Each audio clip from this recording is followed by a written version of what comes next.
अरे कुनै पनि राज्य हितको निम्ति, देश हितको निम्ति, नागरिकको हितको निम्ति कुनै पनि सरकारले नोटिफिकेसन आदेश निकालेको त्यो मान्नुपर्छ। यदि ऊ सिक्किमको नागरिक हो, देशको नागरिक हो भने। यदि उसले मान्दैन वो देश विरोधी हो, पक्का हो देश विरोधी हो। है देशको कानुनलाई नमान्ने मान्छे देश विरोधी हो। त्यस्ता मान्छे तपाईको छन्, भनिहाले मान्दैन।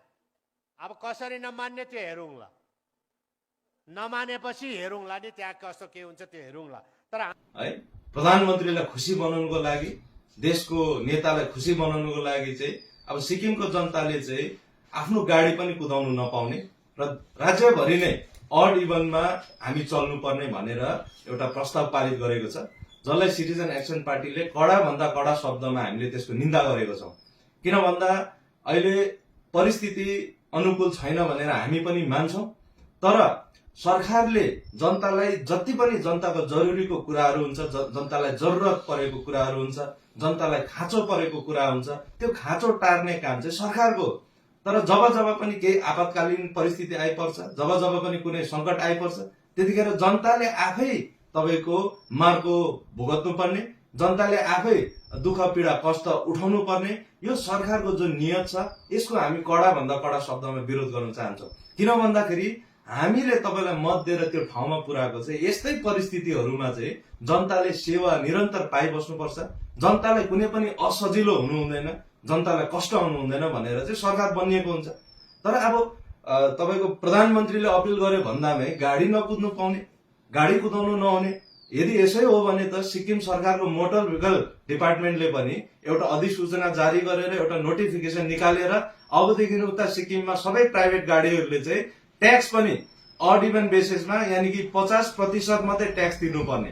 गाडीको जति पनि रोड ट्याक्सहरू हुन्छ, जति पनि ट्याक्सेसहरू सरकारले गाडीको मालिककोबाट उठाउँछ, त्यसमा पनि कटौती हुनु पर्यो नि, अनि पो त्यो एउटा इक्वल एउटा फेयर हुन्छ। तर यहाँनिर चाहिँ प्रधानमन्त्रीलाई खुसी बनाउनको लागि मुख्यमन्त्रीले जनतालाई जे भने त्यही मान्ने, जनतालाई जे थोपे त्यही जनताले मान्नुपर्ने भन्ने कुरा हुँदैन। किन भन्दाखेरि यदि भोलि आपतकालीन परिस्थितिमा खाद्य सामग्री कम्ती भयो भने यो सरकारले त फेरि तपाईहरु दिनमा 2 छाक हैन 1 छाक मात्रै खाना खानु भनेर निकाल्छ नोटिफिकेसन, र त्यतिखेर पनि जनताले मान्नु पर्ने भन्ने कुरा हुँदैन। त्यसकारणले गर्दाखेरि हामीले अड इभन फर्मुलालाई, यो राज्यव्यापी जुन अड इभन फर्मुला सरकारले ल्याउँदैछ, यसको पछाडि कुनै पनि लजिक छैन। किन भन्दाखेरि सिक्किम देशको सबैभन्दा सानो राज्य हो, सिक्किममा धेरै कम्ती गाडीहरू छ।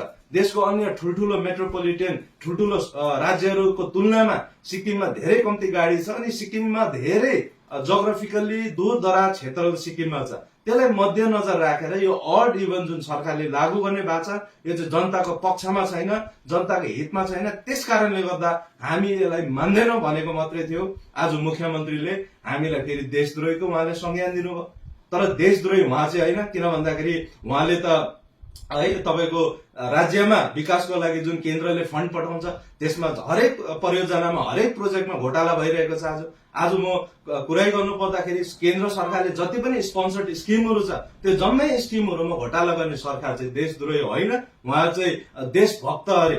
र अनि सरकारले जनतालाई जब जब अन्याय गर्छ त्यतिखेर बोल्ने व्यक्तिहरू चाहिँ फेरि देशद्रोही अरे। अनि यो कुरा सिक्किमको जनताले बुझ्नुपर्छ र आपद विपदको समयमा जनताले पनि सहयोग गर्नुपर्छ, हामी मान्छौं। तर अहिलेको स्थितिमा जब देशको अन्य अरू राज्यहरूले, ठुल्ठुलो राज्यहरूले पनि यस्तो खालके कारवाही गरेको छैन, त्यतिखेर हामी चाहिँ किन हामीले मात्रै गर्नुपर्ने, सिक्किमको जनताले मात्रै किन गर्नुपर्ने भन्ने कुराहरू लिएर हामी आएको थियौं। तर आज मुख्यमन्त्रीले त्यसलाई पनि देशद्रोहको संज्ञान दिनुभयो। यहाँलाई याद दिलाउन चाहन्छु, यहाँलाई म फेरि पुनः है तपाईलाई भन्न चाहन्छु, वर्तमान मुख्यमन्त्री 1 हप्ता अगाडिसम्म देशको विभिन्न अरू राज्यको मुख्यमन्त्रीको शपथ ग्रहणमा तपाईको तामझामको साथमा, ठूलो डेलिगेसनको साथमा त्यहाँ पुगेको हामीलाई थाहा नै छ। अनि केही दिन अगाडि मात्र जब देशको प्रधानमन्त्री सिक्किम आउनुभयो, त्यतिखेर तपाईको गाजा बाजाको साथमा ठुल्ठुलो भव्य भव्य कार्यक्रमको बीचमा, ठुल्ठुलो रोड शोको बीचमा त यही सिक्किममै तपाईको हजारौंको संख्यामा सिक्किम भरिको जनतालाई बोलाएर थुपारियो। यदि त्यतिखेर चाहिँ परिस्थिति अनुकूल थियो भने अहिले किन परिस्थिति चाहिँ अचानक यस्तो बिग्रियो? अनि जनताले फेरि त्यसको खर्च जनता आफै बिहोर्नु पर्ने, जनता आफै तपाईको जमेको र जनताले नै तपाईको सेक्रिफाइस गर्नुपर्ने। त्यसकारणले गर्दाखेरि हामी फेरि पनि सिक्किमे जनतालाई भन्न चाहन्छौँ, सरकार चाहिँ त्यही सरकार मात्रै राम्रो, त्यो नेता राम्रो हो जसले चाहिँ आपतको समयमा, आपत विपदको समयमा जनताको साथमा खडा हुन्छ। नेताको अगाडि नेतालाई खुसी बनाउनुको लागि चाहिँ चाप्लुसी गर्ने नेता हामी सिक्किमलाई चाहेको होइन।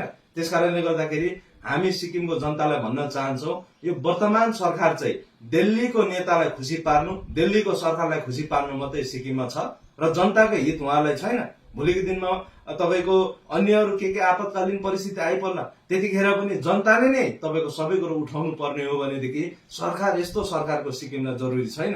अनि यसै बीच यहाँ सिक्किममा फेरि ठुल्ठुलो कार्यक्रम हुँदैछ, भव्य भव्य कार्यक्रम हुँदैछ। आज मात्र बिहान मुख्यमन्त्रीले तपाईँको मिन्तोक्याङदेखि मनन केन्द्रसम्म हिँडेर गएको उहाँले नाटक पनि गर्नुभयो। यदि त्यसरी उहाँ हिँड्नु सक्नुहुन्छ भने त प्रत्येक दिन हिँडेर जानु पर्यो नि। उहाँले गाडी सुख सुविधा जुन सरकारले उहाँलाई दिँदैछ त्यो उहाँले सेक्रिफाइस गर्नु पर्यो। तर पब्लिसिटी स्टन्टको लागि तपाईँको एक दिन हिँडेर हुँदैन नि त। यदि त्यसो हो भनेदेखि आज सिक्किममा यो जति पनि अननेसेसरी सरकारले खर्च गर्दैछ त्यो खर्चमा कटौती गर्नु पर्यो। सरकारले जति पनि ऋणहरू ल्याएर आज सिक्किमलाई ऋणमा डुबाउने काम गर्दैछ, यो भ्रष्टाचार रोक्नु पर्यो, अनि जनताको हित हुन्छ।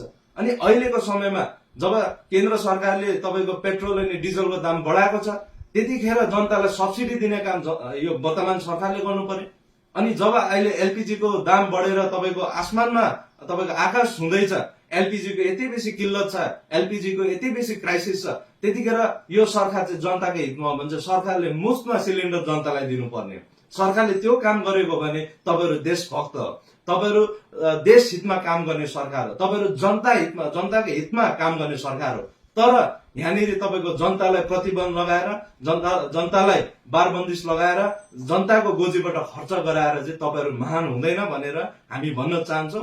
र फेरि पनि पुनः एकचोटि यो सरकारले जुन एउटा फैसला लिएको छ, दिल्लीलाई खुसी बनाउने, तपाईँको केन्द्र सरकारलाई खुसी बनाउने जुन फैसला लिएको छ, त्यसको हामी कडा भन्दा कडा शब्दमा निन्दा गर्छौँ। यस्तो कुराहरूमा जनताले सरकारलाई साथ दिनु हुँदैन। किन भन्दाखेरि मैले अघि नै भने, भोलिको दिनमा आपत विपद आइपर्दा यदि हामीले सबै कुरा मान्ने हो भनेदेखि, सबै कुरा हामीले मान्नु थाल्यो भनेदेखि हामीलाई घरबाट निक्लिनु पनि सरकारको पर्मिसन लिनुपर्ने हुन्छ। त्यसकारणले गर्दाखेरि हामी अगावै नै सिक्किमको जनतालाई सचेत